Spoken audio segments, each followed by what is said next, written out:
السلام عليكم ورحمة الله. الإعلامي أحمد موسى يرقد حاليا في إحدى مستشفيات مدينة بوخوم الألمانية لتلقي العلاج. الحقيقة بداية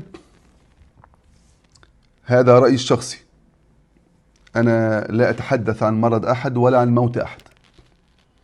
في النهاية كلنا بشر وكلنا يجري عليه أقدار الله ما بين المرض والموت، حتى لا يفهم من كلامي أي شيء آخر.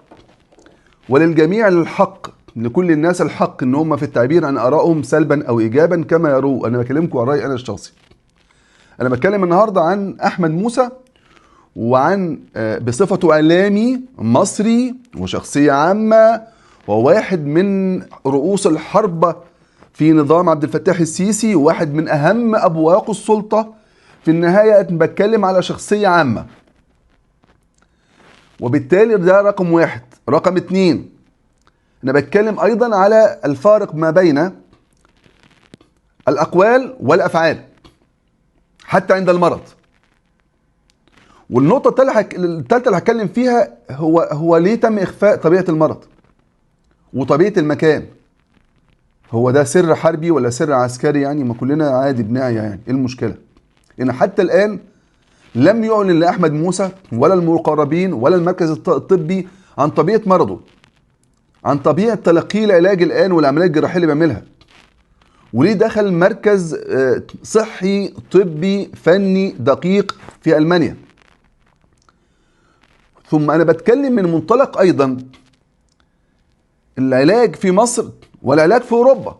العلاج في مصر للمصريين، والعلاج في أوروبا لكل الفنانين والممثلين والمسؤولين والوزراء والمحافظين والإعلاميين وكل المقتدرين.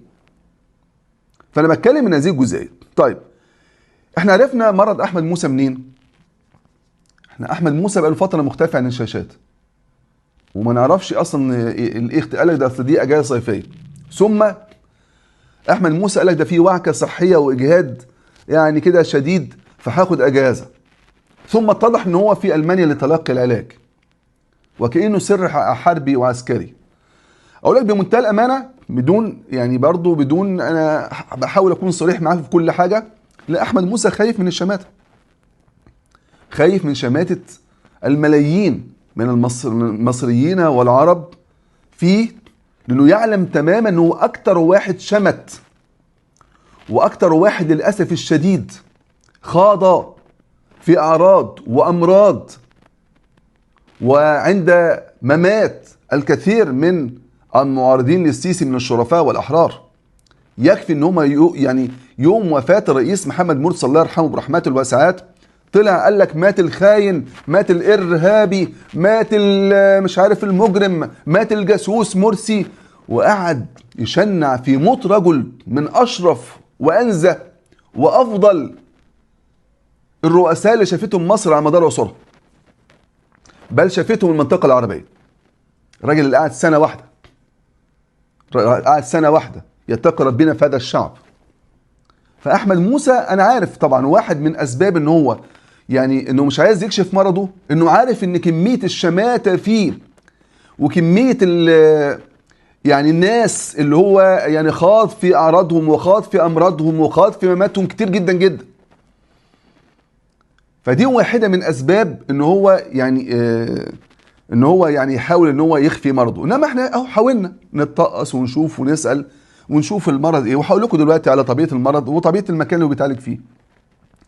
طيب، بس في الاول حضراتكم عشان ما يبقاش المساله من عندي، اهو احمد موسى اهو بنفسه ذات نفسه الراجل بيعلن اهو احمد موسى. هات يا عم نكبر الكوم كده اهو في رحله علاجيه في المانيا. هات يا عم اهو احمد موسى بنفسه اللي بيعترف ان هو الراجل اهو في المانيا، مش تتجنى عليه ولا حاجه. ده هو قالك ان انا في رحله علاجيه في المانيا اهو، وبيشكر الراجل الفريق الطبي الألماني وبإحدى المراكز الطبية بمدينة بوخوم الألمانية، وهعود بإذن الله أقوى وبصحة كاملة طيب، إيه بقى طبيعة المرض وليه يتم إخفائه وإيه المدينة بوخوم وإيه مين هو البروفيسور بيكر اللي هو أحمد شكره وأحمد موسى شكره؟ هذه امور احنا في النهايه كاعلاميين لازم نقولها، لازم نعرفها في اطار المعلومه. وطبعا انا برضو مش هروح لما قاله المهندس خالد السيرتي المعروف بخفه دمه. انما اكيد هو كان طبعا ما يقصدش لما هو قال معلومه كده، قال يا جماعه انا عندي ما يؤكد ان هو احمد موسى بيتعالج من بواسير حاده. طبعا اعتقد دي ما عندهاش معلومه يعني يا باشمهندس. المهندس تامر شيرين شوقي والاخر قال لك لا ده هو يا جماعه مش مستشفى بشري في المانيا بيتعالج منها موسى، ولكن في مستشفى بيطري. برضو ما عندهاش معلومه من دي. ففي بعض الكلام اتقال كتير والناس سرحت كتير وقالت كتير، ده كله عشان اخفاء المرض واخفاء طبيعه المرض. حتى من يسخر او يتهكم او انت تركت المجال للناس كلها. طيب احنا اذ فجاه حضرتك فوجئنا ان احمد موسى من فتره طلع قال انا عندي وحكه صحيه وجهاد شديد كده على الماشي وهرجع تاني لجمهوري ولا ما تقلقوش. ماشي، اختفى احمد موسى فجاه، طال غيابه، ثم فجاه طلع ان هو في المانيا بيتعالج في المانيا، وما عرفناش طبيعه العلاج ايه الا من السيد صديقه وزميله ورفيقه في الكفاح والنضال نشأة الدين. قال لك ان احمد تحمل على نفسه وصبر طويلا وان هو مريض من شهور، فعرفنا المسألة مرض مزمن مش وعكة صحية ولا حاجة، وكان يصبر ويتحمل على نفسه من اجل اداء مهامه. فاذا المسألة ده قديمة يعني، ده الراجل اللي بقاله شهور شغال في الالم ده والمرض ده، يعني واضح ان هو واكل فيه بقاله شهور كتيرة.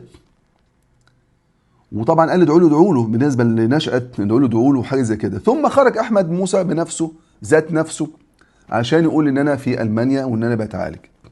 طيب تمام، نيجي بقى حضراتكم للقصه ايه، للروايه. دخلنا بقى حضراتكم عشان نعرف ايه طبيعه المرض اللي ما قالش مع انه احمد موسى، واللي اصر ان هو ما يقولش عنه اي حاجه، واخفاء مرضه. حتى المقربين، حتى الديه، كل الاعلاميين متحرج عليهم اوعى حد يقول طبيعه مرضه ايه. المركز الطبي يعني حاولت ان انا يعني اتواصل مع مركز طبعا ده مركز بخوم، ده مستشفى تخصصي تابع لجامعه المانيه، واحد من اقدم المراكز ذات. قال لك لا دي بتبقى طبيعه طالما المريض مش عايز يعلن ومقربين مش عايزين يعلنوا مش هنعلن. برضو اخفاء المرض حاجه غريبه يعني، اخفاء حتى الان المرض يعني يا جماعه ده شيء طبيعي، ده شخصيه عامه يعني. احنا بنشوف حضراتكم كبار النجوم على مستوى العالم ما بيوصفوا باي حاجه بيقولوا والله عندنا كذا، او حتى رؤساء او زعماء او اعلاميين عادي جدا يعني. انما احمد عشان عارف قد ايه له طار عند ملايين الناس مش عايز يقول. طيب حاولنا حضراتكم نعرف ايه بس بالظبط القصه والحكايه، فدخلنا على هذا المركز بتاع مدينه بخوم. احمد طبعا بيقول لك ان انا كنت بعالج على من نخبه من كبار الاطباء وفريق العلاج الطبيعي بمستشفى السلام الدولي في التجمع الخامس. يعني هو بادئ بقاله شهور في التجمع الخامس في علاج طبيعي وكبار اطباء مصريين وما نفعوش. انت متخيل؟ كبار اطباء مصريين ونخبه كبيره ومستشفى السلام الدولي والتجمع الخامس، يعني برضو حاجه VIP ما نفعوش. واضطر الاطباء لازم تسافر المانيا وسفروه المانيا. قرار السفر لألمانيا هنا بقى دي القصة اللي اتقالت ووردت، ان هو رأي الأطباء في مصر كان لاستكمال جزء فني وتدخلات طبية دقيقة. موضوع كبير، الموضوع مش حاجة مش سهلة يعني، لا جزء فني تدخلات طبية دقيقة وفي أحد المراكز المتخصصة بمدينة بخوم الألمانية تحت إشراف البروفيسور بيكر. طيب حاولنا نشوف بقى المستشفى الألماني ده إيه اللي لم يذكره أحمد موسى. عرفنا المستشفى إنها هي مستشفى تابعة لجامعة من جامعة كبيرة ألمانية، وإن هي أيضا في قسم يعني بيكر ده البروفيسور بيكر ده اللي هو تحديد اسمه دكتور سيمون بيكر ده شغال في أستاذ في قسم التخدير والعناية المركزة وطب الألم الحاد. يعني إذن أحمد موسى يعاني من الألم الحاد منذ شهور طويلة، وطالما علاج طبيعي واضح ان هو اذا الموضوع يطول العظام، عمود فقري، مفاصل، حاجة زي كده. انما على كل هذا هو المركز في البي جي كلينكن في ألمانيا بيعاني، ده بيعالج وبيعمل من إعادة تأهيل لمرحلة العلاج الحاد والعلاج الحاد والألم الحاد أيضا، عنده علاج طبيعي وعنده إعادة تأهيل عضلي. إذا واضح المسألة عند أحمد هي مسألة يعني خاصه بالعلاج الطبيعي، علاج فني دقيق، اكيد حاجه في العظام في هنا او غيره يعني. طيب انا بس هنا هقف عند حاجه صغيره خالص، زي ما قلت لكم ان انا مش بتكلم عن المرض، انا بتكلم في شخصيه عامه في النهايه. عايز اكلمك الاول على ان احمد موسى تحديدا اكتر واحد طلع قال الكلام ده، قال ان العلاج في المانيا، العلاج في مصر افضل من المانيا وانجلترا. اهو العلاج في مصر افضل من المانيا وانجلترا. طب ليه يا احمد رحت المانيا؟ لماذا انت لما انت مؤمن بده وتعلم انك مؤمن بده لماذا ذهبت لالمانيا؟ لا مش احمد بس، هو احمد ووزير الصحه بنته راحت امريكا، واي فنان اي مسؤول اي وزير بيجري على طول على بره. هم عارفين ما عندناش علاج والمستشفيات الحكوميه كلها واقعه ومنهاره. احمد ما قالش في يوم من الايام وزعل على المصريين ان المستشفيات الحكوميه فيها اكتر من 65% عجز في طاقم التمريض والاطباء. ما قالش ان احنا ما عندناش مراكز اشعه ومعامل تحاليل طبيه في المستشفيات، واي مريض بيقول له اعمل تحليل بره، اعمل اشعه بره. ما قالش ان احنا ما عندناش علاج داخل المستشفيات ودواء ولو اسبرين او برشامه حتى من بره، وحتى لا مؤاخذه ابره حتى من بره. احمد النهارده اللي قاعد يزين على 120 مليون مصري مش قادرين يتعالجوا في المستشفيات ولهم يتعالجوا احنا افضل من المانيا وانجلترا، اول ما جاله الالم جرى على بره. ودي بقى حضراتكم اللي انا بتكلم فيها، والجزئيه الرئيسيه والاساسيه. ليه تكذبوا على الناس؟ ليه تتاجروا باعلام الناس؟ ليه النهارده تضحكوا على الناس وتنصبوا على الناس؟ ليه وصل بكم المقام ان انتوا عارفين كويس جدا لا عندنا علاج ولا عندنا مستشفيات، وان اي مستشفى النهارده الداخل مولود والخارج مفقود، ولا زي ما بيقولوا الداخل مفقود والخارج مولود. الناس رايحه دايما اي مستشفى عارفه انها هتموت. انتوا ليه بتزينوا على الناس؟ ليه زيفوا على الناس؟ وليه يوم ما يجي واحد منكم صداع او اي الم يجري على بره؟ عرفتوا الان؟ الان عرفتم ان في 100 مليون مصري الان بيتالموا داخل مصر. مفيش علاج، مفيش مستشفيات، مفيش حاجه تنفع المصريين. فبطلوا كذب على المصريين، وانتوا في حالتكم دي وانتوا قريبين شويه اهو من المرض والالم، اعرفوا ان في 100 مليون مصري بيتالموا من كلامكم، من تصريحاتكم، من الزيف والكذب والخداع اللي انتوا بتقولوها على شاشات ليل ونهار.